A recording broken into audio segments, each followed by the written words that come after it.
This evening on our Frontline segment, we have Mr. Faraz Shaukat Ali, a very senior journalist, joining us. Very good evening to you, Faraz. Good evening, Chatranga. Let's get straight to it.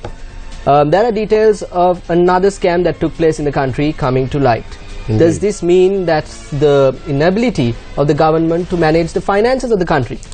It demonstrates utterly poor fiscal management.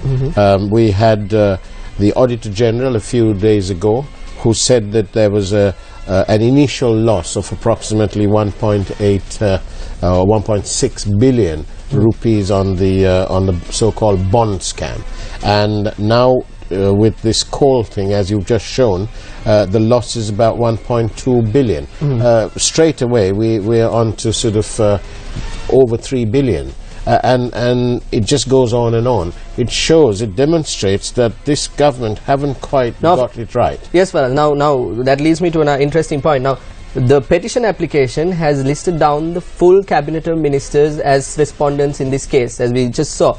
Does this mean that the government is truly responsible for the loss-making of transactions like this? Absolutely, it is. That is so, and it is quite right to name them all because it's collective responsibility.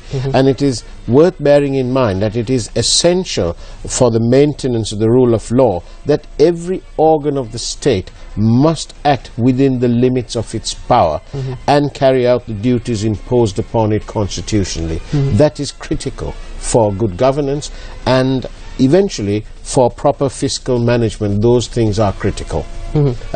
We must bear that in mind, that every state organ must act within the constitutionally seen and the way the Constitution envisages them to act, and they must do so. If they can't, these officials must be removed. You mentioned state officials, state organs, you said. There is the constitution that is in place. There is the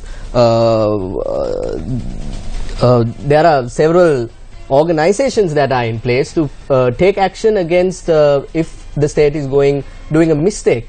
It's essential that we bear in mind that these people are fully accountable. And in this latest case, the Supreme Court has said that the court cannot close its eyes and allow the actions of the state or public authority to go unchecked in its operations in the public interest. But is that enough for us? Shouldn't someone be held accountable directly for this loss, if there was a loss? Absolutely. The losses have been shown up and they have been quantified. And there is enough of laws in this country, including Section 70 of the Bribery Act, to deal with public officials who make errant decisions that result in loss to the public purse.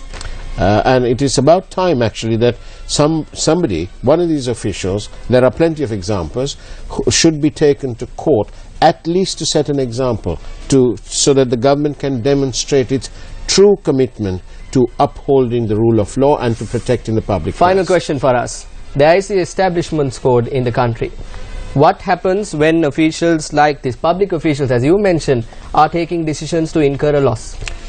Well, the full force of the laws and the regulations must come into play without anything to do with nepotism or political patronage. It should be truly professional, and if they have broken the rules, then they must be dealt with according to those rules. They must be sent home, actually. That's what should happen, so that eventually we will have a robust and equitable situation here. Thank you very much, Faraz, for joining us on the front line this evening. We will be joining you with more news right after this.